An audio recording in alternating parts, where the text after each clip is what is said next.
Bonjour. Marc Allo, sous les yourtes de Mongolie, avec les fils de la steppe.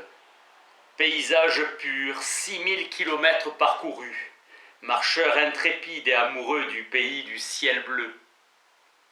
La capitale, Oulan-Bator, signifie héros rouge, commémoration de son passé communiste. Dandini Suke Batour est le leader nationaliste qui délivra le pays du joug mandchou en 1921. Son compagnon de révolution, Khorlogin Choibaltsang, fut surnommé le Staline mongol. Dans Oulan-Bator, le trafic automobile a remplacé les caravanes de chameaux. Les ancêtres de Gengis Khan, forme qui a été francisée en Gengis Khan, la ville en chantier, les touristes se croient au cœur d'une ville en guerre. Un expatrié m'a dit, au moins quand ils sont là comme des mendiants, ils ne polluent pas.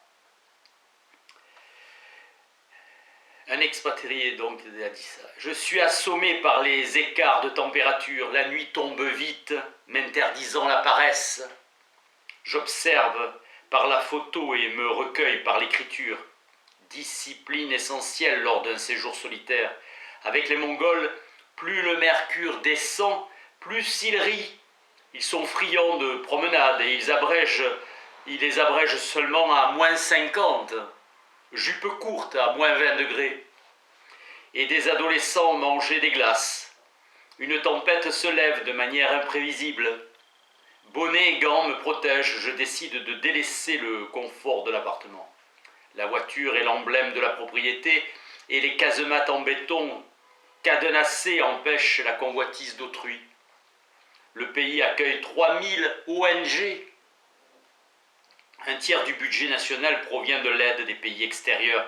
Il y a des toilettes publiques, avant il suffisait de s'agenouiller derrière un arbre.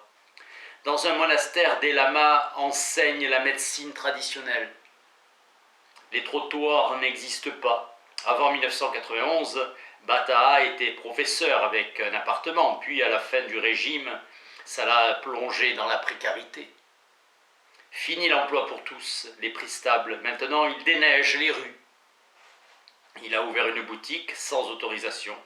Affirmation d'une ère nouvelle où il est exclu. Il crie au scandale que les rues soient rebaptisées. L'avenue Marx est devenue olympique, un moyen de détourner l'argent et de travailler dans les ONG. Les services sociaux ne font rien pour lui. En Mongolie, il n'est de stable que le changement, aurait dit le Bouddha. La jeunesse est en proie à la détresse morale, les chiens sont maintenant tenus en laisse, l'herbe ne connaît aucun maître, à chaque pluie elle repousse et fait peau neuve. Vivre ici exige du courage, le vent n'est modéré par aucun obstacle. Le gobi meurtrit les chairs et l'esprit pour l'éternité. Le gobi est avare en tout, sauf en péril. La grêle au printemps ou la neige menace de jour comme de nuit. Les Mongols sont bavards et curieux. La voix est pour eux un don de la nature et un simple dictionnaire suffit. Beaucoup de cadavres ici et là. Au fil des semaines de marche, la vue des dépouilles ne produit plus le même choc. Quels sont les fruits d'un voyage marqué par la seule estampille de la souffrance? Parler que d'efforts, de kilomètres, de rations alimentaires et de météo. Mois de mai, ça se réchauffe, -12. Des étapes à 30 et 40 km par jour. Je deviens taciturne. L'obstination demeure l'unique remède. Un lama m'invite à prendre un thé et me confie de l'argent à déposer dans un temple. Le saint homme m'inspire par cette mission. Je me prosterne devant la statue de Bouddha. À pied au pays du cheval, la Mongolie fut le premier pays satellite de l'URSS. Elle suivit la politique dictée par le grand frère russe. Les lamas étaient dénoncés comme des espions. La propagande anti-religieuse porta ses fruits. En 1942, une personne sur 20 fut exécutée. La nourriture occupe une place importante dans la culture mongole. offrir un peu d'argent aux familles qui m'accueillent, leur paye l'essentiel. Répondre aux gestes d'invitation. Avec l'été, la chaleur se fait de plus en plus intense. Les structures communales sont devenues des hébergements pour les visiteurs. Gdansk. Une nuitée coûte entre 1 et 4 euros. Il fait maintenant plus 45 degrés. L'équitation et la marche restent les derniers moyens de locomotion. Ne connaissant rien au cheval, j'irai à pied. À la fin de l'été, les nuages s'accumulent et les vents se muent en tornades. L'étranger pressé ne voit rien. L'aspect de la prairie de la Mongolie est un sentiment mélancolique qui élève l'âme, selon Évariste Huc. Réfléchir devient plus facile. Dans le Gobi, s'égarer et mourir est facile. Nul bruit, nul feu, le silence s'installe. Richesse de l'art équestre. Le Gobi est une somme de soustraction où la nature a retenu l'essentiel. Le cheval est le fidèle compagnon au museau chaud, dont la viande est servie lors des fêtes. Les museaux froids, comme les chameaux ou les chèvres, le reste du temps. La vie dans le désert est jalonnée de malheurs et de souffrances. Pendant la période socialiste, la yourte était une hérésie féodale. Pourtant, le nomadisme est la clé de voûte de leur patrimoine. La steppe est propice à l'ascèse. La yourte est le chef-d'œuvre de l'architecture nomade.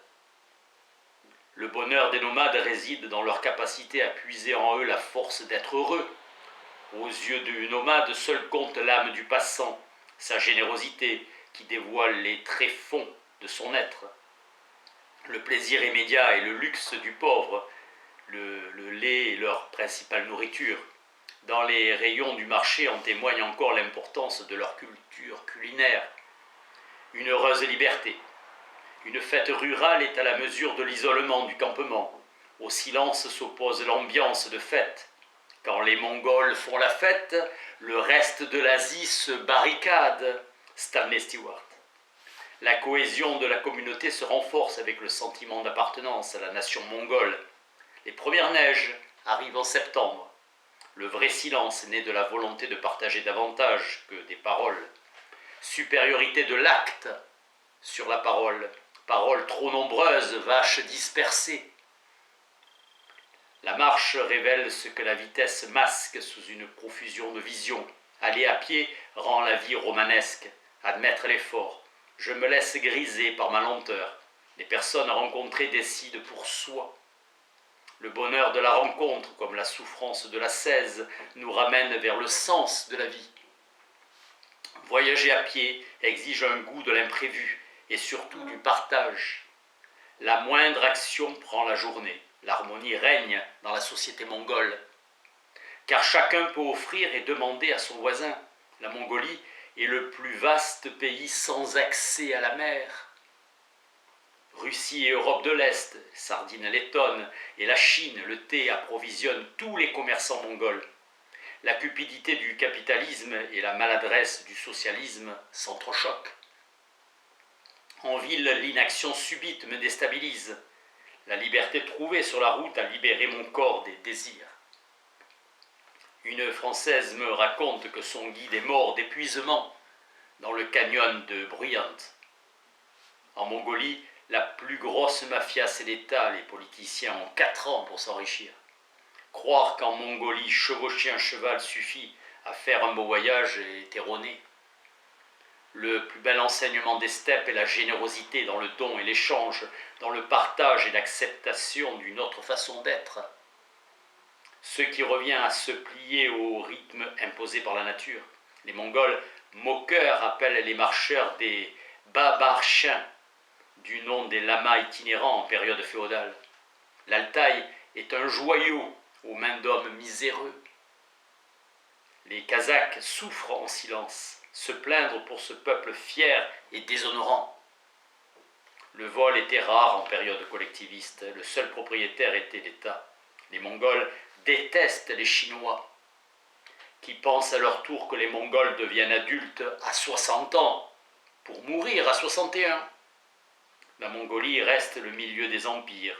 Renier Kanya. Devinette mongole. Il n'a pas de jambes et vient de loin. Il n'a pas de bras mais ferme la porte. Qui est-ce? Le vent. Les politiciens idéalisent le Moyen-Âge et Gengis Khan, élu homme du millénaire par le Washington Post, père de la globalisation. Même outil d'aliénation que durant le communisme. La Gengis Mania s'inscrit dans l'incarnation d'une Mongolie libérée de la tutelle soviétique et indépendante de la Chine. Merci.